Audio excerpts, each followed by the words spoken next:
ভারতের পশ্চিমবঙ্গের মুর্শিদাবাদের বহরমপুরের দুর্গা উৎসব আয়োজনের ছবি এটি।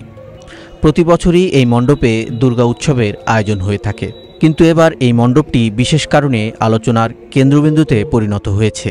কেননা এবার এই মণ্ডপের প্যান্ডেলে রাজনৈতিক ব্যক্তিত্বদের অসুর বা দৈত্য হিসাবে বিতর্কিতভাবে উপস্থাপন করতে দেখা গেছে। সাধক নরেন্দ্র স্মৃতি সংঘের আয়োজনে এই মণ্ডপে বাংলাদেশের প্রধান উপদেষ্টা অধ্যাপক মোহাম্মদ ইউনূসকে অসুরের চরিত্র হিসাবে উপস্থাপন করতে দেখা গেছে। আর খাগড়া শ্মশানঘাট দুর্গাপূজা কমিটি মার্কিন প্রেসিডেন্ট ডোনাল্ড ট্রাম্পকেও একই অসুরের ভূমিকায় চিত্রায়িত করতে দেখা গেছে। শুধু তাই নয়, অন্যদিকে দেবী দুর্গার হাতে রয়েছে একটি কাটা নরমুণ্ড, যার আকৃতি হুবহু ফুটিয়ে তোলা হয়েছে পাকিস্তানের প্রধানমন্ত্রী শেহবাজ শরীফের আদলে। এবার আমাদের থিম হচ্ছে দহন। দহনে বিনাশ হোক দেশের শত্রু, বা আমরা ভেবেছি দেশের শত্রু কারা হতে পারে, এবং তাদের কথায় যথারীতি মাথায় এসেছে এবং আসাই উচিত। সেটা আমরা অসুররূপী হিসাবে দেখাচ্ছি মোহাম্মদ ইউনূসের মুখে আর পাকিস্তানের প্রধানমন্ত্রী শেহবাজ শরীফের। সকলে বলছে মোহাম্মদ ইউনূসের মতনই অসুরের মুখটা হয়েছে। মানুষজনের প্রতিক্রিয়া খুবই ভালো, তারা খুবই আনন্দিত, খুবই উচ্ছ্বসিত। তারা এই দুজনকে এইভাবেই দেখতে চায়। যখন কোনো দেশের কেউ রাজা বা মন্ত্রী হয়, সে তো প্রজাদের উপর সেইভাবে তো নিষ্ঠুর আচরণ করতে পারে না। সে যদি করে তো সেই জন্য তখন তার সেটা নেগেটিভ একটা আচরণ করে, সেটার জন্যই হয়তো ইউনূসকে ওরা এভাবে অসুর হিসেবে দেখেছে। আমাদের প্রতিবেশী যে দেশ আছে আমাদের, যে এখন অন্তর্বর্তী যে যিনি আছেন আর কি, সেখানকার আর কি তার সাথে আর কি মিল, যেহেতু তিনি কিছু ভারত বিদ্বেষী মন্তব্য করেছেন এবং সেই কারণে এইটা অনেকটা করেছে এবং এটার মাধ্যমে আর কি তুলে ধরা হয়েছে। যেহেতু আমরা জানি যে দেবী হচ্ছে মা দুর্গা হচ্ছে আমাদের দুষ্টের দমন এবং শিষ্টের পালন বরাবরই করে এসেছে, এবং সেটাই হয়তো বোঝানোর চেষ্টা করা হয়েছে এই ঠাকুরের মাধ্যমে বা মূর্তির মাধ্যমে।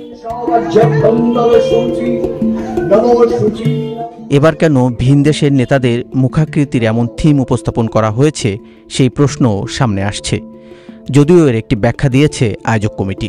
যেহেতু আমাদের প্রতিবেশীদের বাংলাদেশ, বাংলাদেশে প্রচুর হিন্দু মানুষ থাকে না, এখন কমে গেছে, আর সংখ্যায় অনেক কমে গেছে।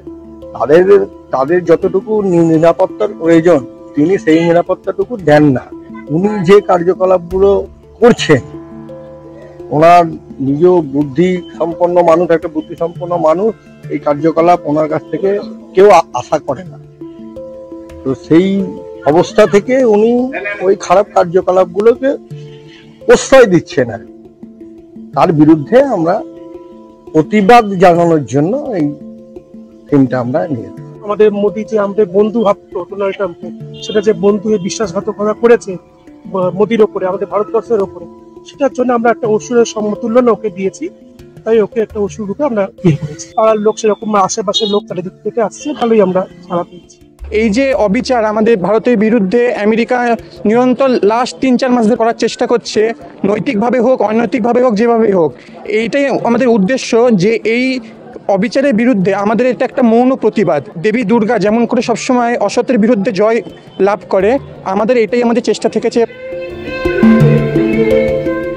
পূজার আয়োজনে ভিনদেশি নেতাদের এমনভাবে উপস্থাপনের বিষয়টি সোশ্যাল মিডিয়ায় নানা বিতর্কের জন্ম দিয়েছে।